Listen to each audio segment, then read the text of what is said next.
Walang preno kung bumatikos. Malalim at makatwirang komentaryo. Mag-ingat ang mga politikong gumagawa ng kalokohan at baka kayo ay tamaan ng Rapid Fire!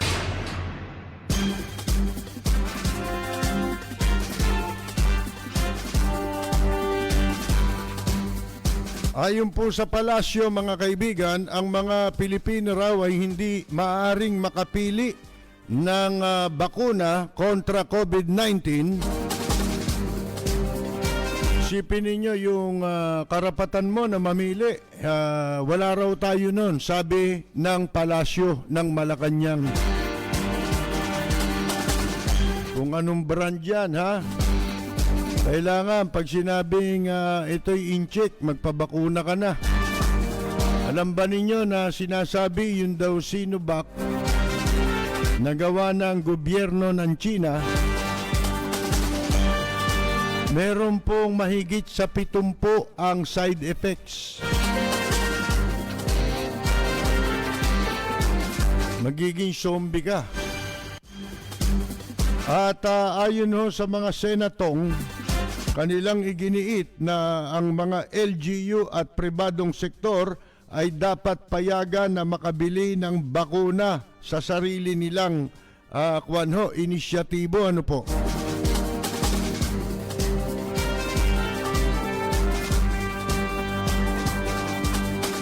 Nagsibali ka na naman sa kasalukuyang administrasyon ang mga mandurugas. Merong mga nakabalik sa pwesto, may balimbing, lahat ng gobyerno nakasakay, nakadila, yun ang puhunan lang manalo.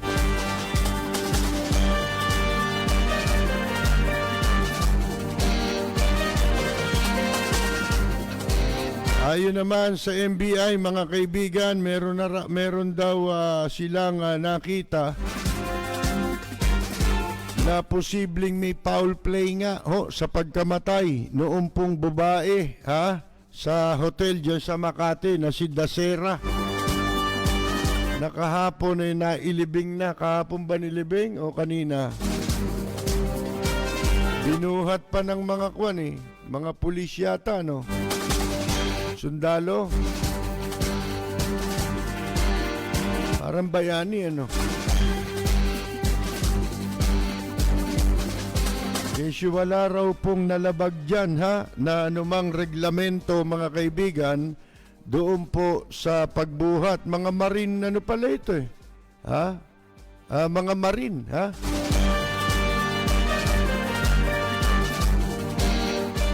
Isa sa mga na-appoint, anak ni Lito Lapid. Nakabalik sa dati niyang pwesto kung saan nagkakaso siya. Ang daming kaso.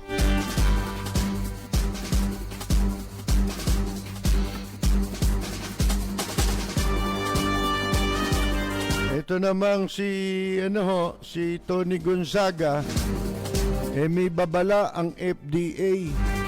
Huwag daw kayong bibili nung kolon.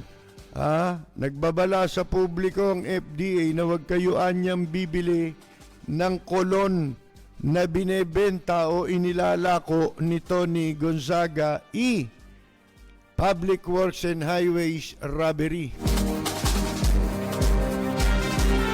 Diba, asawa niya yung nakakontrata dyan sa sa DPWH. Lintik po, ang mga artista nabisto na ang pagnanakaw sa gobyerno, pagsasamantala, kaya nagsisipasukan ng marami dyan Hindi man mapwesto, transaksyon sa gobyerno, alam na alam nila kurakot.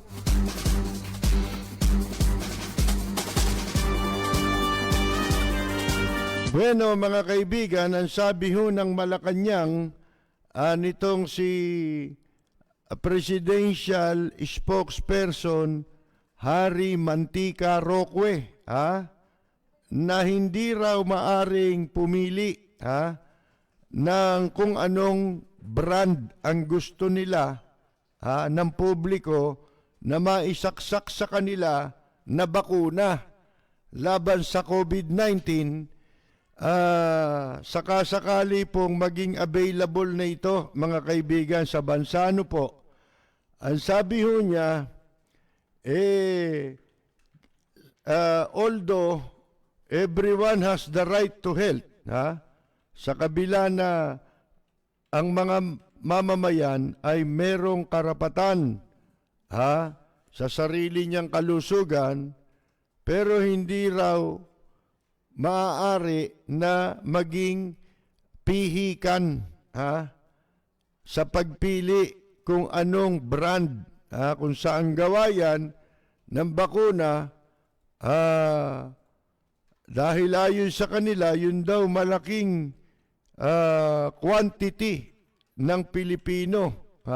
Karamihan sa mga Pilipino na kailangang mabakunahan, mga kaibigan, marami daw yan, kailangan mabakunahan. Totoo po, sabi niya, meron tayong lahat na karapatan para sa mabuting kalusugan. Gago. Hindi lang talagang karapatan ng tao yang mamili, di ba? Kahit saan bansa ka pumunta. Sa China lang wala kang karapatan. Kita ninyo sa China, yung malaking negosyante, si Jack Ma, di ba? Na founder nung Alibaba, di ba? Nawawala na. Simula pa nung November yata, October, November. Hanggang ngayon, hindi na lumulutang si Jack Ma. Pagkatapos niyang makapagsalita ng konti lang na negatibo laban sa China, mga kaibigan, abay, naglahong parang bula At saka ganyan pala dyan sa China. Diyan, pwede ka magpayaman. Kasi ang kayamanan mo kalahati niyan gobyerno, mga kaibigan, ngayon, pag marami ka ng pera, ang gagawin ng China, kukunin na pera mo. Tapos ikaw, dalawa lang ang pupuntahan mo. Kung hindi ka mabilanggo, papatayin ka na nila, di ba? Sa pamamagitan ng firing squad, ang gagawin sa iyo, kakasuhan ka ng imbentong kaso, di ba? Iimbentohan ka ng kaso para makumpis ka yung kayamanan mo. Ganyan sa China Wala kang karapatang mamili. Nakita ninyo yung isang sekta ng Muslim, di ba? Sa isang probinsya dyan sa China. Walang karapatan ginigipit sila. Tinatanggalan ng laman loob, di ba? Mga kaibigan, hindi ka talaga makapagpa-practice ng religion mo dyan. Wala talagang kalayaan dyan, mga kaibigan. Doon ginagaya pinapattern nito, kaya nagmamadali na ito po mga hayop na ito sa Kongreso na mailusot yung pong charter change, yung pag-aamyenda kunyari sa saligang batas tungkol sa economic reforms. Ano re-reformahin mo sa economic reforms? Ano lang yun palusot lang yun mga kaibigan, para mabuksan yung saligang batas. Kasi po, kahit sabihin mo, ito lang, ang papalitan natin, isa, dalawa, tatlo, na probisyon sa saligang batas. Pero kapag ang saligang batas nabuksan na, wala nang kontrol yan. Lahat ng gusto nilang baguhin, pwede nang baguhin. At kaya nga nila babaguhin yan. Bakit? Ang dami nilang atraso di ba? Gusto nilang yung mga krimen na ginawa nila laban sa sambayanang Pilipino, sa bansang Pilipinas, mabaliwala lahat yun kapag nabago ang saligang batas. Malamang sa hindi. Bakit? Na maaprubahan o mailusot nila. Sila lang naman yan Yung mga nasa Senado naman sasali yan eh. Mga kaibigan eh. Sasali yan kasi mapapaboran sila dyan eh. Di ba? Ang agrabyado lang naman dyan ang taong bayan, mga kaibigan. Ano ang mga nakikita nating dahilan? Lumalabas na ang mga sintomas, kumbaga sa sakit, mga kaibigan, na talagang magkakaroon ng charter change. Ipipilit nila yan kahit yan ay labag sa kagustuhan ng sambayanang Pilipino. O ano ang sintomas o indikasyon? O isa na yan yung pag-a-appoint doon sa anak ni Lito Lapid. Alam naman ninyo si Lito Lapid, wala naman trabaho yan eh. Di ba? Sa Senado, kung hindi manonood ng magtataas ng kamay, pagka yung magkakaroon na ng botohan sa Senado, tatanungin sino ang oo, sino hindi, si Lito Lapid nakangangayan. Pagka nakita niyang lumagpas na sa majority yung nagtaas ng kamay, magtataas na ng kamay yan. Pag nakita niyang konti, yun ay inabangan niya yung pagtaas ng kamay. Pag-divide the house, mga kaibigan. O, pagka yung naramdaman niya konti, hindi muna siya magtataas ng kamay. Ganyan ang trabaho niyan eh. Yan lang ang trabaho niya. Yang pwesto niya, nakadisenyo yan para sa pamilya niya, sa sarili niyang interes. Mga kaibigan, hindi pa ba kayo nadadala? Alam nyo, questionable pagkapanalo niyan.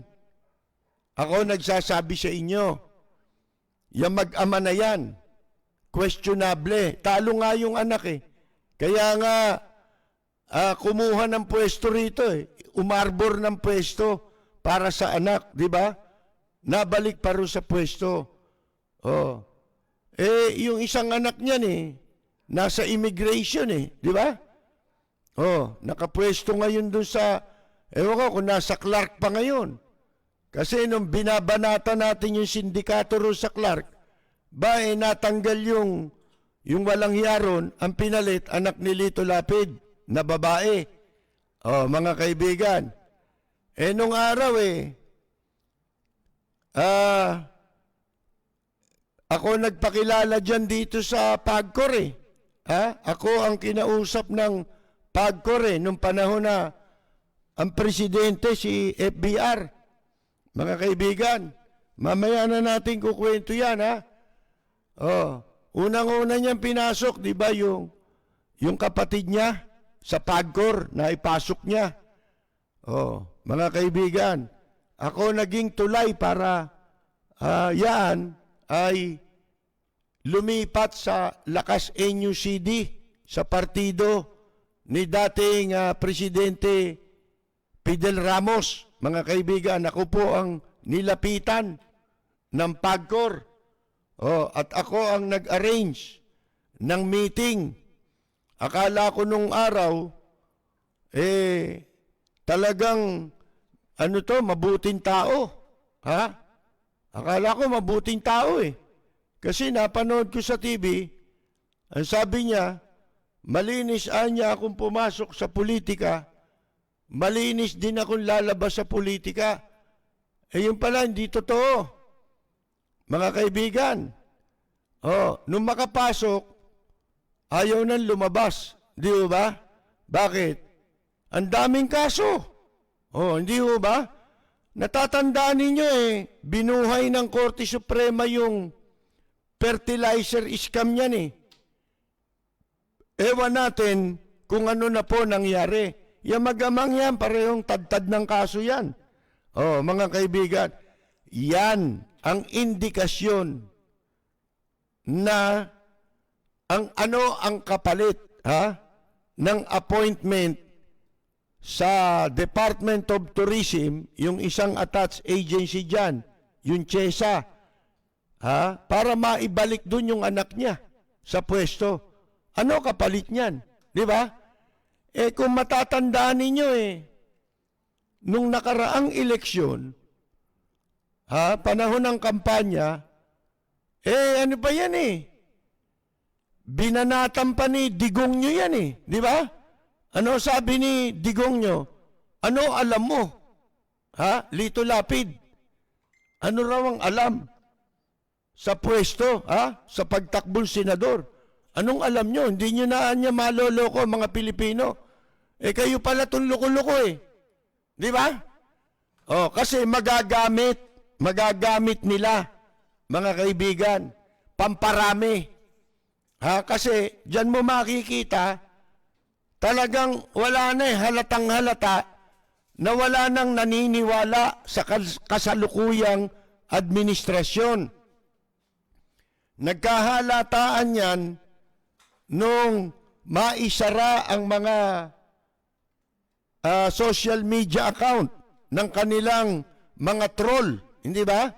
Na puro mga fake account, nung may pasara, naubos Nagkahalataan ngayon na wala talaga silang supporter kung hindi yung mga fake account lang. Iilang tao lang pala yun. Sapagkat ang isang troll, para kabayaran nila, bayaran ka ng opisina ni Andanar, mga kaibigan, kailangan meron kang 20 account o 200 account bawat isang troll. Kaya, time is 200, isang troll. Kala mo, yung nagko-comment, marami. Yung pala, isang tao lang yun. 2 tao lang. Kasi pag isang tao, may 200 account yun. Na ginagamit. Ngayon, mahalata ninyo Hindi ba yung mga briefing ngayon, di ba? Yung mga live streaming ng gobyerno, ng administrasyon, nakita ninyo ang views? Mahigit 100 lang. Hindi ba? Kanina yung press briefing ni Mantika Roque, mga kaibigan. Nakita ko wala, mahigit 100 lang 140 lang ang live views Kukunti na nga nag-comment Wala na Mga kaibigan, nakita ninyo? Kaya, kumukuha na sila ng inaakala nila na may supporter. Kaya sinasabi natin, palsipikado questionable yung pagkapanalo ni Lito Lapid. Inanalyze na natin yan Noong 2016, nagtapos ang termino niya bilang senador. Nakatatlong term na siya. Ang ginawa niya, kumandidato siyang mayor, di ba? Sa Angeles. 2016 yan, Kumandidato siyang mayor sa Angeles. Bumili pa ng bahay doon. Mantakin ninyo, Pagkatapos, yung anak naman niya, ito nagpa-appoint siya, pina-appoint niya sa CHESA, nakabalik diyan sa CHESA, na Mark Lapid ang pangalan, mga kaibigan, kumandidato namang mayor sa Porac, doon sa bayan nila. Natalo yung anak, talo rin siya. Mga kaibigan, kumandidato pala ito nitong 2019. Tama ba? Kailan ba yung huling eleksyon? 19, di ba? 2019. Election. Doon pala kumandidatong mayor ng Porac, yung itong Mark Lapid na ito, talo. Mga kaibigan, talo rin noong 2016 na mayor sa Angeles, si Lito Lapid. Di nagkaroon ng 2019 election. Tumakbo na namang senador. At yung anak niya ay tumakbong mayor. Natalo sa Porac. Sipin mo yun, liit-liit na bayan ng Porac. Sinusuka na sila ng tao ron. Mga kaibigan, baka sa Pampanga lang hindi na makakuha ng maraming boto yan Kaya nagpapa-reunion ng Lapid yan Mga kaibigan para magamit sa politika eh. Pati yung mga pinamudmuran pa ng tigli 500 piso eh. Nung nakasuhan na si Mark Lapid, namigay na ng tigli 500 piso doon sa reunion ng Lapid. Mga kaibigan, sipin ninyo yan. Questionable ang panalo ni Lito Lapid. Mamaya natin balikan yan, mag-ama na yan. Tsaka itong mga bagong appointees. Ituloy natin itong sinasabi ni Roque. Hindi ka raw pwedeng makapamili. Gago ka. May binanggit pa raw yan eh. Yun daw may nag-text sa akin. Sino kaya binabanggit? Di ba kayo mga komenta? Hindi, mga sabi niya alam nyo, pag sinabi mo kasing commentator, hindi rin naman naiintindihan ng mga, sila Roque, wala naman yan eh. Maigsi lang naman ang alam niyan eh. Sayang nga ang pinag-aral na abogado niyan eh, di ba? Nagsayang lang ng panahon yan eh. Dito kasi, sa administrasyon ngayon, may qualification din, di ba? Ano ba qualification? Si Mark Lapid ba may qualification? Qualified ba yan? Oo, qualified yan. Qualified tip. Mga kaibigan. Ngayon, sipin mo, wala raw karapatan ang mamamayan na pumili ng bakuna na dapat gamitin sa kanya na available. Alam niyo kung bakit nila sinasabi yan? Umorder sila ang pinakamalaking order nila manggagaling sa China 20 milyon na bakuna ang inorder. Ngayon, nagtatalo sila kanina sa Senado, mga kaibigan, kesyo itong mga senador na nagkukunya-kunyarian, lalo na si Tito Soto, mga kaibigan, na wala raw batas sa suicide. Talaga walang batas sa suicide. Dahil mahirap panagutin yung nag-suicide lalo na kung namatay.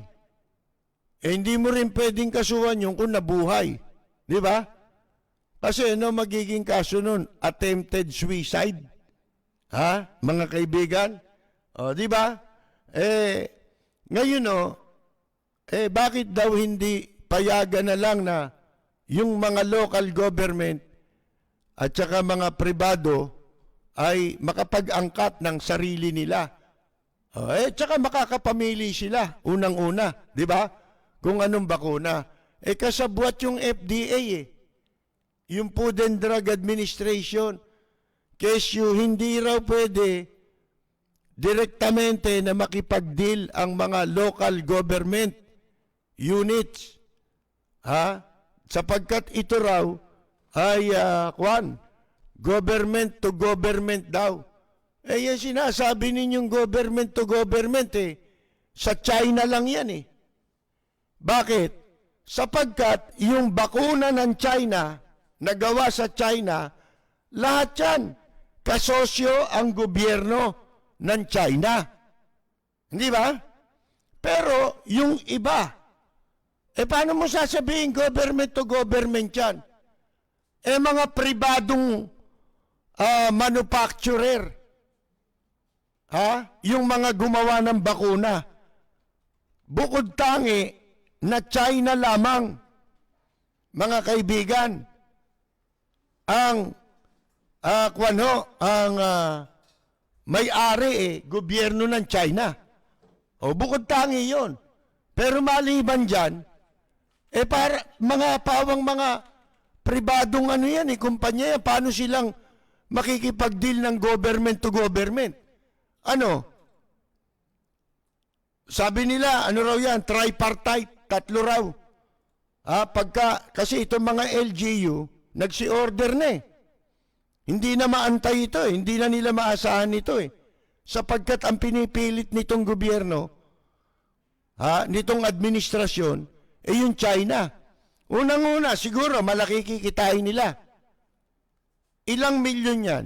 Halimbawa, yung unang order na sinasabi nila sa China, halimbawa, 20 milyon na bakuna. Oh. Sabihin mo, kikita ka na lang ng $1 sa isang unit ng bakuna. Isang bakuna. Mga kaibigan, may $1 na kickback ka. US dollars. Kung 20 million yang bakuna na yan, magkano yun? 20 million dollars. Ha? Magkano yun sa peso? 1 billion. Hindi ba? Oh, times 50 mo. Yung 10 million dollars times 50, di 500 million yun. Di ba? Oh, another 10 million, 500 million, 1 billion pesos. Mga kaibigan, yan ang dahilan. Parang bigas lang yan, mga kaibigan. Ang laki na, baka akala ninyo, napakalaki ng, kaya nila pinayagan niyang smuggling ng bigas. Napakalaki ng kita dyan sa bigas. Ha? Daan-daan libong tonelada yan Mga kaibigan, kumita ka na lang ng $10 o ilang dolyar sa 1 tonelada. Isipin mo yan. Ilang sako ng bigas yung 1 tonelada? Ang bigat nun. Di ba, 1,000 kilo? Ang 1 tonelada? Mga kaibigan, kumita ka na lang ng $10 to $12, 1 tonelada. Gaano karami yun? Yung toneladang inaangkat na bigas. Ganyan ang kickback dyan. Mga kaibigan, samantalang sinasabi ngayon sa pag-aaral na merong mahigit sa 70 ang nakitang side effects. Kaya itong mga nakapagpabakuna na gawa China, mga kaibigan, ngayon malamang kinakabahan May lumabas na article, ito sa Taiwan Taiwan newspaper ito, ang naglathala nito, mga kaibigan, at ang kanilang source ng information, mismong opisyal ng China na pinamahala dyan sa bakuna. Mga kaibigan, mantakin mo, kaya tiyak na itong mga nabakunahan na gustong sila lang mabuhay, mga kaibigan, yan, ewan natin kung nakakatulog ngayon yan, yung mga damuhong yan. Kapag nabasa na nila yung article na yon na lumabas sa isang pahayagan sa Taiwan na nagsasabi mahigit sa 70 ang nakitang side effect. Mga kaibigan, noong pong Sinovac. Ito naman dito, kickback naman to, di ba? Kickback naman sa Pilipinas. Hindi bali mga matay kayo, basta kumita sila Kaya sinasabi, hindi ka pwede makapamili di ba? Kaya yung mga order sa ibang bansa, kita ninyo, bakit yung mga LGU dun umorder sa AstraZeneca? Di ba? Ibas, sa Pfizer, yung AstraZeneca yata, yun yung gawa ng Europe. Mga kaibigan. Di ba? Tapos meron pang India na sinasabi ngayon. Di ba? Hindi naman natin alam kung ano yung sa India na yun. Pero, makikita ninyo, hindi umorder sa China. Itong mga local government units. Lalo na dito sa Metro Manila. Di ba? Yung mga metro mayors nag-order. At ang magtaka kayo, bakit nagsi-order ng sarili itong mga local government units Samantalang, naglaan ng napakalaking pondo. Nakahalata na siguro sila. Ito'y nanakawin ito. Ha? Dudugasin ito, kukuha sa China ng dispalinghadong bakuna. Mga kaibigan, na makamamatay. Baka mamaya mawalan tayo ng butante kung mamatay. Madisgrasya lahat siya, magkaroon lahat ng side effect yan. Kung ano man ang magiging side effect niyan. Kung makalimutan na niyang bumoto. Di ba? Makalimutan na niyang pumunta sa presinto sa araw ng eleksyon. Mga kaibigan, di ba? Hindi na siya pwede. Nabalda. Ha? Dahil dyan sa bakuna ng inchik. Mga kaibigan. Ito, sinasabi ng ng ulat At sinasabi ang pangalan nung mismong opisyal na itinalagang pamahalaan yang bakuna na yan sa China. Yun ang iniuulat ng Taiwan newspaper. Sipin mo, tapos wala raw tayong karapatan. Sila may karapatang magnakaw, mga kaibigan. Tapos tayo walang karapatang makapili ng ating kung ano ang, di ba yun ang sinabi natin noong nakaraan? Di gawin nyo na lang available lahat yan. Di ba? Bahala ang publiko kung ano gusto niyang brand. At ang masama pa ito, paano ngayon? Kung sakasakali dumating yung bakuna na yan, at dahil sa mga naglalabasan na mga balita, walang pumayag na sila mabakunahan ng gawa sa China, ng bakuna ng China.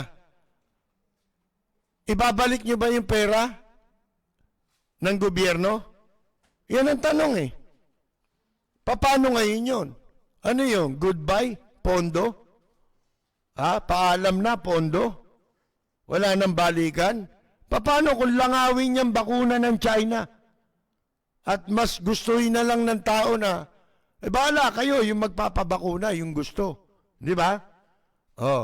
Kasi po, may mga health workers mismo ang nagsasabi na hindi sila papayag muna sa ngayon. Yun din, matagal na nagsisimula pa lang yung pandemic, pinag-uusapan ng bakuna, siyempre, sinabi na natin yan Bakit ka magpapabakuna kaagad? Di ba? Kung napakaigsi ng panahon, mula sa, halimbawa, na-imbento yan, yung bakuna. Paano ka magpapabakuna? Yung trial niya, napakaigsi. Kinukumpara lang natin dun sa natuklasan, di ba? Dun sa mga ibinabakuna sa mga baby. Yung pagkapanganak ng baby, di ba? Merong schedule yan. Kung ilang buwan yan na iniinik na ng ng bakuna yan para laban sa iba't ibang sakit kukumpletohin mo yun. Merong kuwan niya, may booklet yan. Hanggang sa kailangan matapos niya yung program ng bakuna. Ang tagal na niyan, di ba? Matagal ng panahon niyang ginagawa sa mga bata. Nagkaroon ngayon ng pag-aaral. Na yan palang mga bakuna na yan, ang naging sanhi. Kung kaya't yung mga dumami yung mga autistic, nagiging cause ng autism. Mga kaibigan. Isipin mo yan, kailan natuklasan? After so many years. Marami na ang naging autistic bago nila nalaman na ang naging cause o naging sanhi yung bakuna sa mga baby. Kaya ang sabi na lang nila, sumobra yata yung dosage, yung dose na ini-inject. Kaya ang gagawin na lang daw ay babawasan. Nakita na ninyo? Di ba? Lalo sa panahon ngayon, kasabay pa naman na merong napakalaking binabalak na masama itong China sa mundo. Hindi ba? Na pananakop na gustong maghari sa mundo. Sino makapagsasabing itong bakuna ay hindi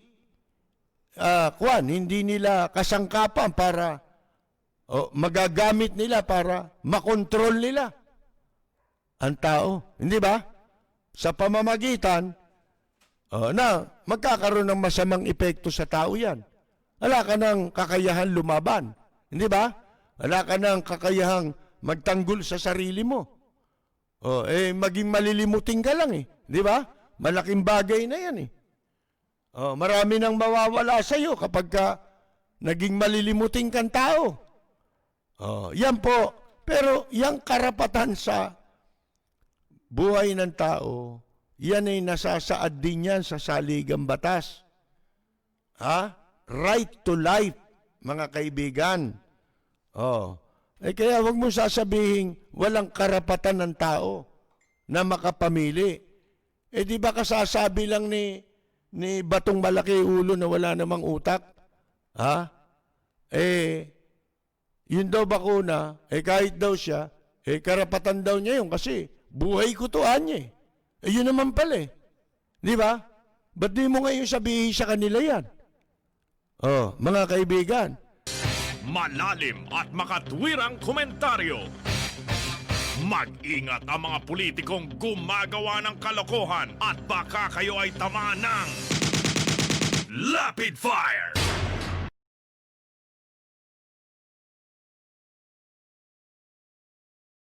sabi, walang pilian kasi walang pilitan. Pero magsasign ka ng waiver na hindi ka nagpaturok. At kapag ikaw ay may prioridad, siyempre mawawala ang prioridad mo. Sasama ka sa the rest ng taong bayan na naghihintay ng bakuna. Mga kaibigan, mga gago. Alam nyo yung sinasabi nilang yan, sa Japan, di ba, nabanggit na natin ito. Sa Japan, ito, nag-uunggoy-ungguyan lang to sa Senado, imbestiga. Dapat nagpasa kayo ng batas. Yung madalian, yung bayanihan na ipasa nyo eh. Emergency ito eh. Di ba? Yung FDA sinasabi, emergency, daw yan, case, yung pwede silang magangkat, pero gobyerno pa rin mamamagitan. Bakit? Kasi sila may kickback eh. Di ba?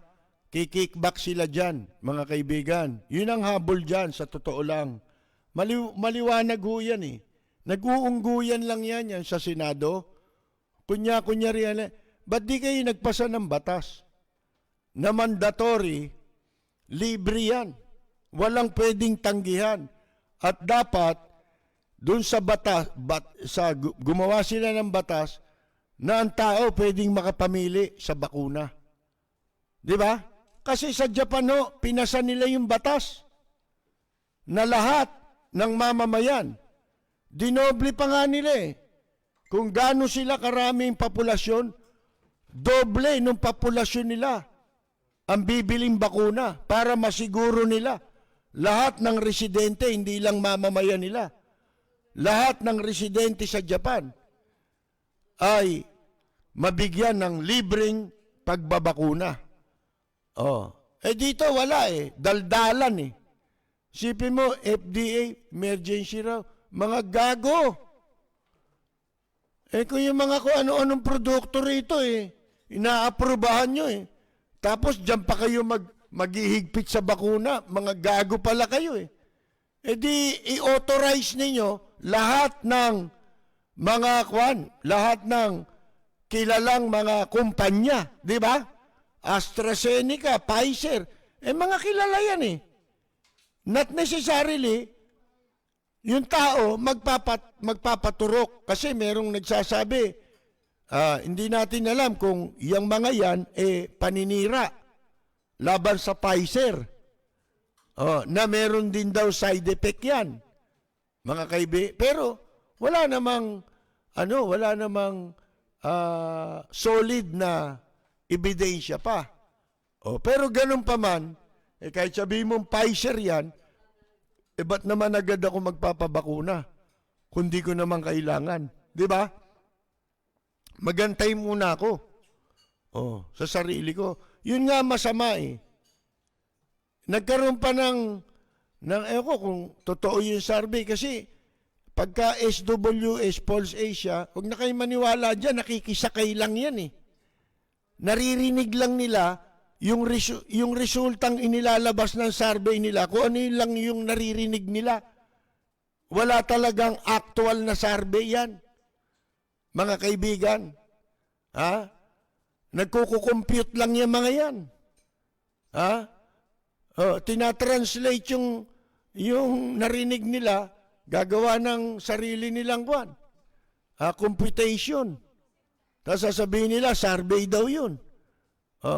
Sinasabi nila napakalaki ng bilang na mga tao walang interes na magpabakuna sa ngayon.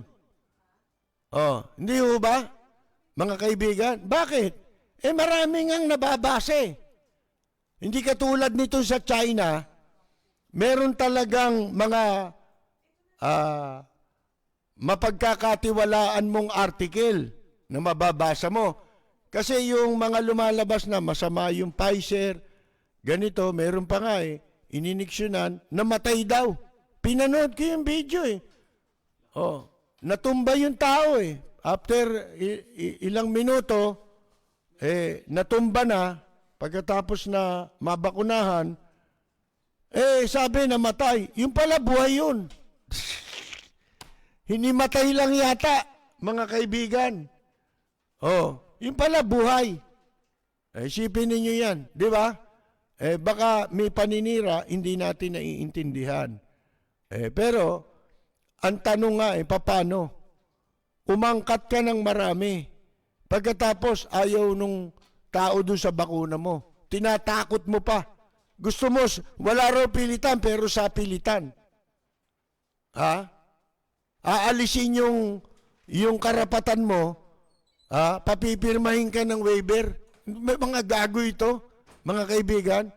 Waiver, pag namatay ka, paano? Wala kayong sagutin. Sino mananagot? Mga siraulo nito itong mga nagsasalitang ito para sa kasalukuyang administrasyon. Kaya siguro itong mga, magtaka kayo, ang dami nilang sinasabing aangkatin nila, bakit kumukuha yung mga local government units? Walang tiwala sa bakunang inangkat nila. Kasi ang pinakamarami sa binanggit na order daw nila, darating na raw, mga kaibigan, sa February daw, darating na raw. Pinakamarami, China Di ba? Paano kung wala magpabakuna? Mababalik mo ba pera? Talagang ang gusto nila, yung China ang kunin mga kaibigan. Di ba? Na ayon nga sa binabanggit nating lumabas na artikulo sa Taiwan newspaper na mahigit sa 70 ang side effects ng bakuna na gawa sa China. Sila mismo wala sila maipakita kundi 50% na posibilidad yung efficacy. Ibig sabihin ang katumbas ng mga porsyentong sinasabi na yan yung tawag dito, yung posibilidad. Pag sinabi mong 50%, sinasabi pa nga yung sa China nabakunahan na, nagkaroon ulit ng COVID. Kahit nabakunahan na. Hindi natin alam, di ba? Nakakatakot. Kaya dapat yan i-allow, di ba? Payagan ninyo. Sarili nang ang pondo ng local government nag-o-overlapping na mga pondo. Ang dami na nilang katakot-takot na yung inutang nitong administrasyong ito. Hanggang ngayon, wala pa yung bakuna. O, di ba, na sinasabi nila, pinagyayabang nila. Mga kaibigan,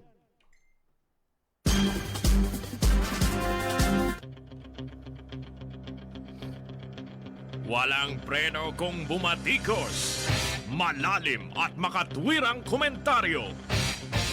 Mag-ingat ang mga politikong gumagawa ng kalokohan at baka kayo ay tamaan ng Lapid Fire!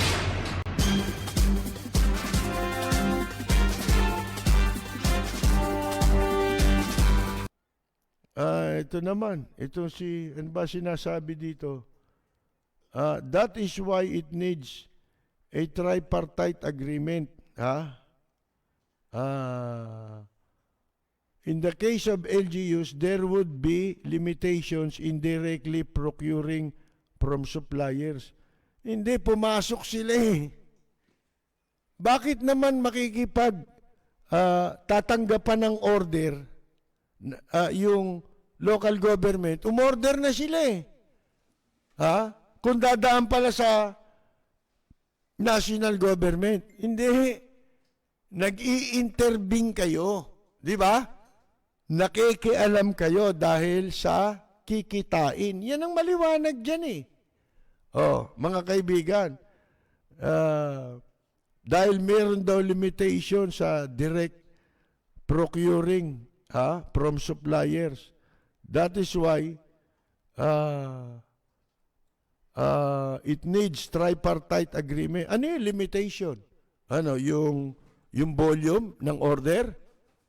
Katarantaduhan yan. O di, unti-untiin nila, di ba? Kung hindi pwede ng biglaan, isang gulpi yung supply, di syempre, hahatiin yun. Anong katarantaduhan nyo? Gina-justify ninyo yung tripartite agreement. Mga damuho kayo.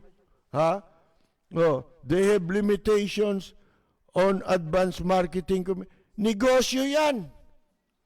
The more, the merrier. Di ba? Sa English.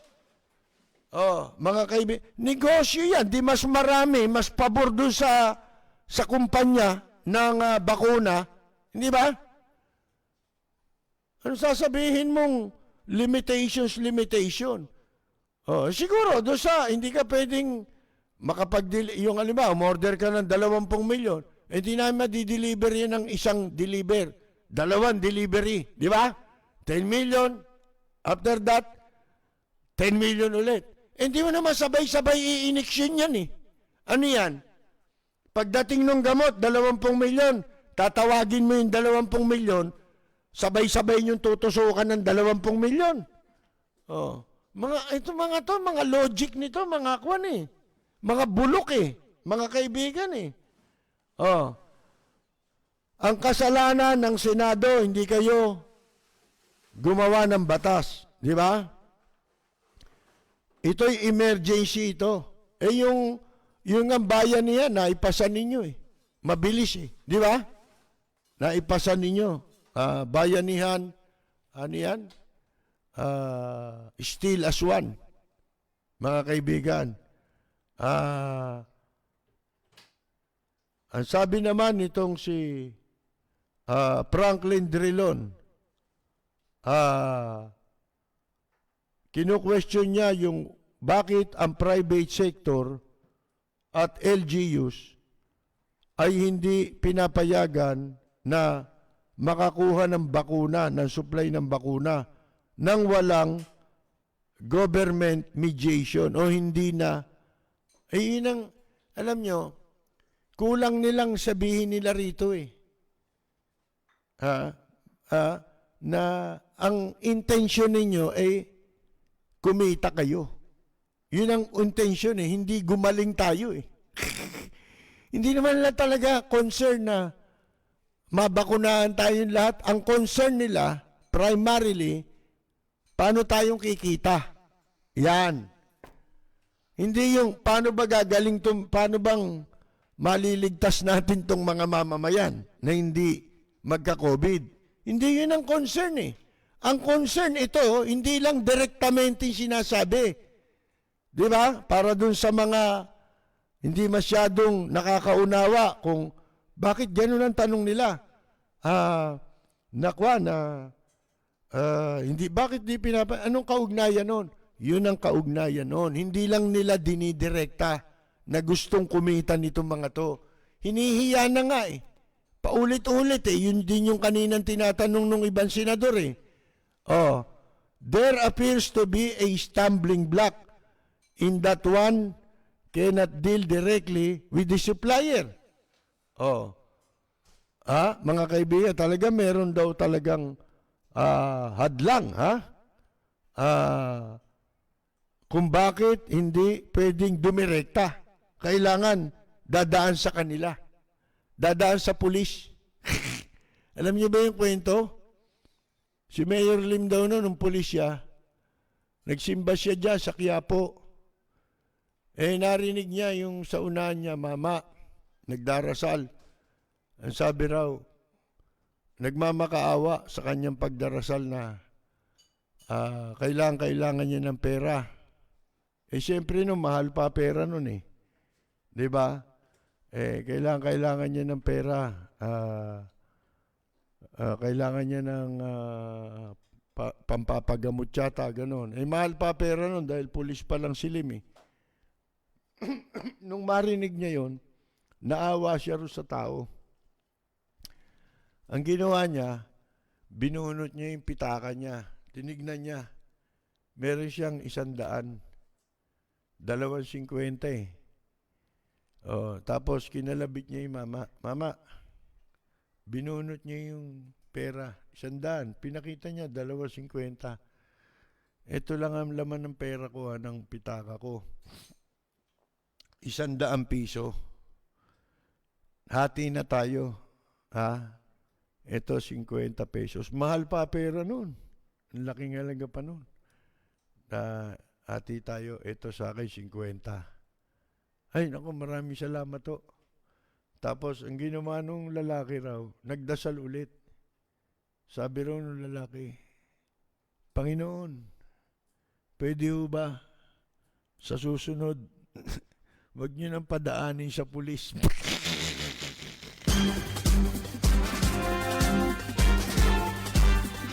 Si Ka-Percy Lapid, bumabanat. Lapid Fire! Pinaghinalaan pa si Mayor Lim ng tarantadong yan. Sibi mo, tinulungan na siya. Napagkamalampang ginupit ng pulis eh. Yung kasi naka-uniforme, di ba? Whether you are in the private sector or in the LGU. Because only the national government can deal with the manufacturer. Yan ang sabi ni Drillo, no? The point being raised is, let us fix our own internal regulatory regime. Right now, even the private sector would want to deal with the manufacturer. Sila nagbabawal eh. Pero pagka in-check, pwede. Kita na ninyo, mga kaibigan. Di ba? Yung smuggler nga, pwede magpasok dito eh. Ng bakuna eh. Di ba? LGU, hindi pwede. Tsaka private sector. Nako, simple lang ho yan, mga kaibigan. Negosyo ho itong gamot eh. Di ba? Sabi ko nga sa inyo, the more, the merrier. Mas masayang negosyante habang dumadami ang order sa kanila. Di ba? Ano sabi naman itong FDA? The government is setting up a monitoring system and close surveillance. So yun lang po. Kung susunod po sa ating patakaran yung private sector, papayagan naman po siya ng gobyerno. But kailangan lang po in close coordination with the national government. Paano close coordination yun? Very close. Mga kaibigan, pera ito, ibig sabihin ito. na pinag-uusapang ito, mga kaibigan. Ano po?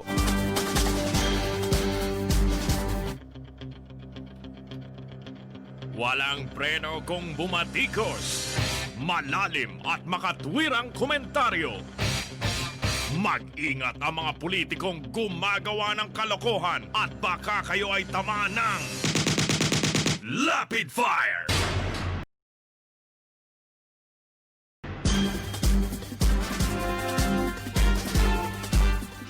Tsaka na yan si Benhar. Unahin na natin si Mark Lapid, mga kaibigan.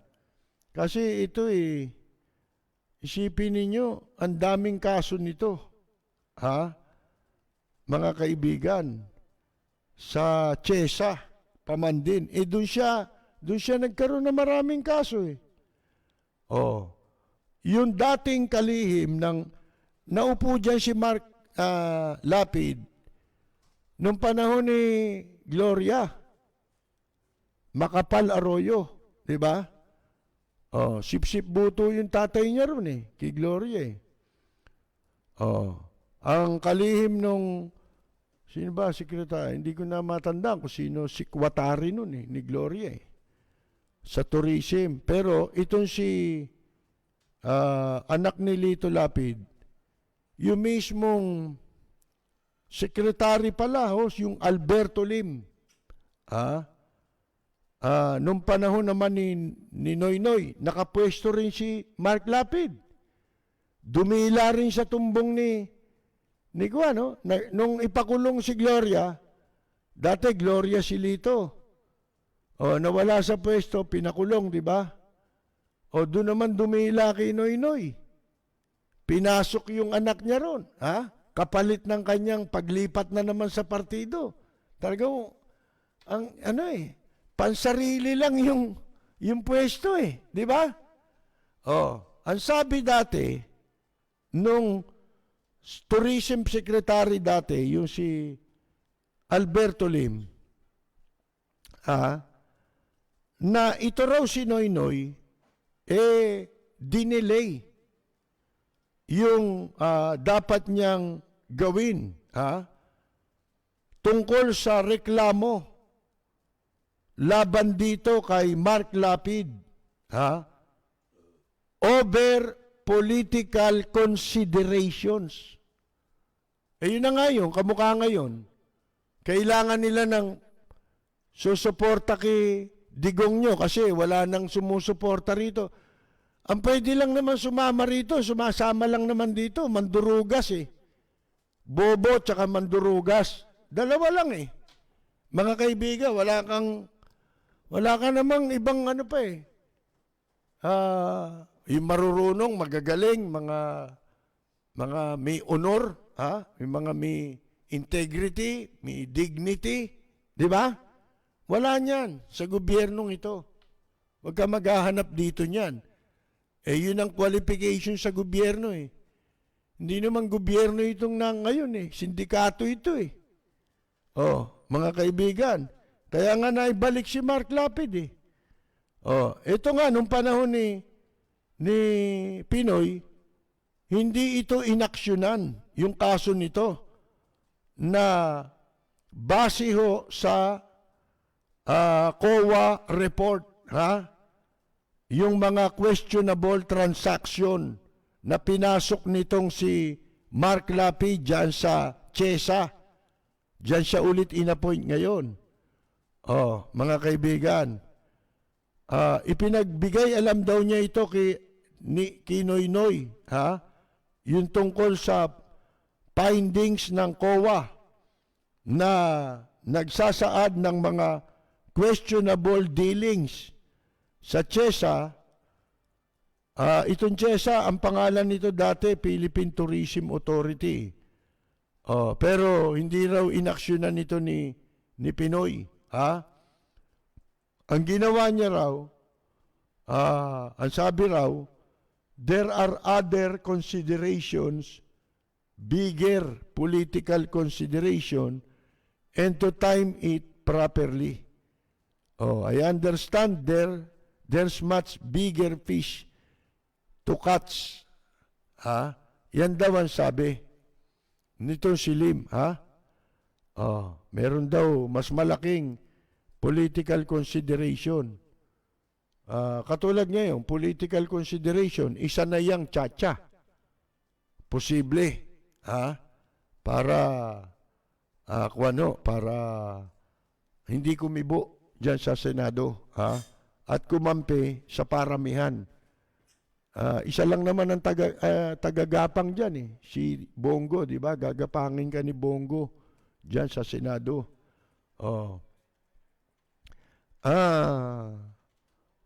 Noon pala, gusto raw makuha ng Malacanang ang suporta ni Lito Lapid para maipasa yung resolution na ma-postpone yung August 8 election para sa Autonomous Region in Muslim Mindanao, ARMM.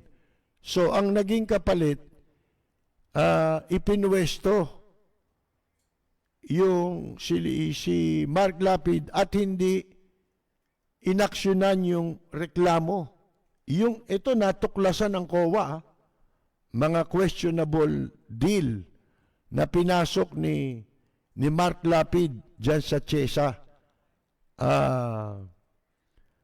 Si Lito Lapid ay isa sa mga 13 senador na bumoto pabor sa pagpapaliban ng eleksyon sa ARMM. Ito naman ngayon. Ang nalalapit na pagbobotohan ay itong ginagawa nila ngayong charter change na pailalim, mga kaibigan. Sindikatong charter change. Bukod pa ho sa mga irregularidad sa CHESA, sabi nung dating kalihim ng tourism na apelyido Lim, ang COA ay natuklasan din ang ilang questionabling transaksyon sa tourism department. Na ang mga irregularidad na yan, ang ilan sa dahilan kung bakit itinutulak niya ang appointment ng bagong opisyal, mga opisyal sa CHESA. Ito, 2016 yata to, 17. 2017 itong sinasabing ito eh. Basta ito eh. Kaso ni Mark Lapid ito, mga kaso ni Mark Lapid, mga kaibigan. Ano sabi?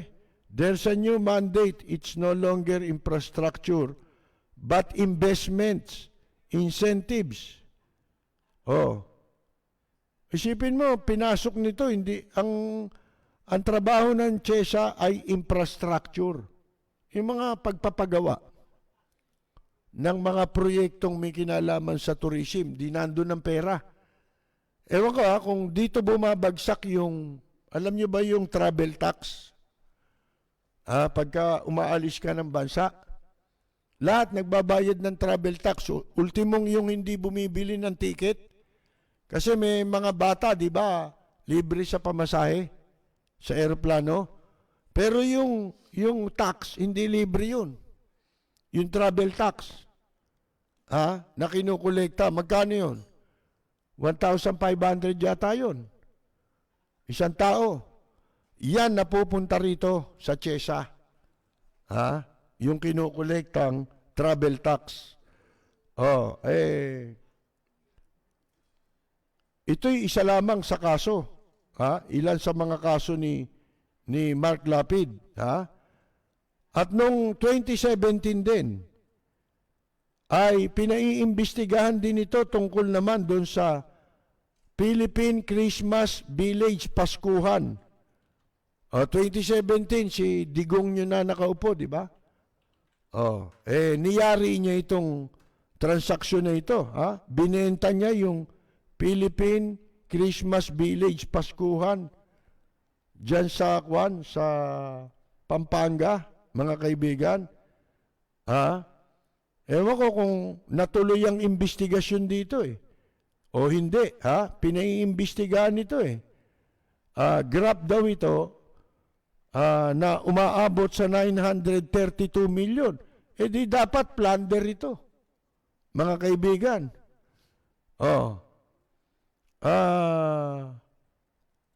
Hindi natin alam kung natuloy yung investigasyon para dyan sa CHESA investigation sa Kamara. Yung Paskuhan ay isa sa 13 government-owned properties, pag-ari ng gobyerno. Isa yan sa 13 pag-ari ng gobyerno na nasa ilalim ng CHESA. Na noon ay kinukonsidera para sa privatization. At kasama yan sa Tier 1 of non-revenue generating assets. Ibig sabihin, wala itong kinikita, kasama yung Agoo Playa Hotel sa La Union at Matabungkay at Talisay sa Batangas. The Hilaga property was part of the land owned by the Lasatin family in 1989. Yan ay binenta sa gobyerno. Madalit sabihin, laki ng kinita rito, ano po, ni Mark Lapid.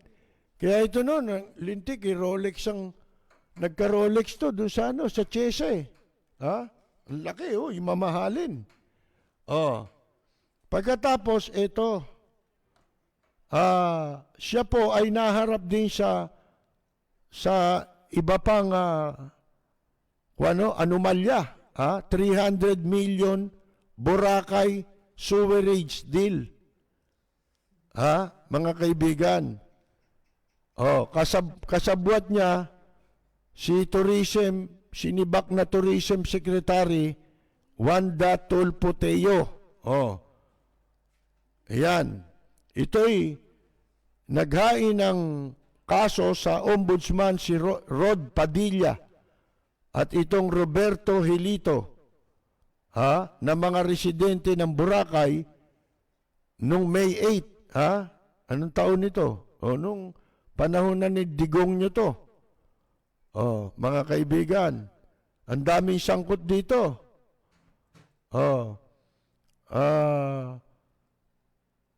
Kasama mga board, CHESA board, several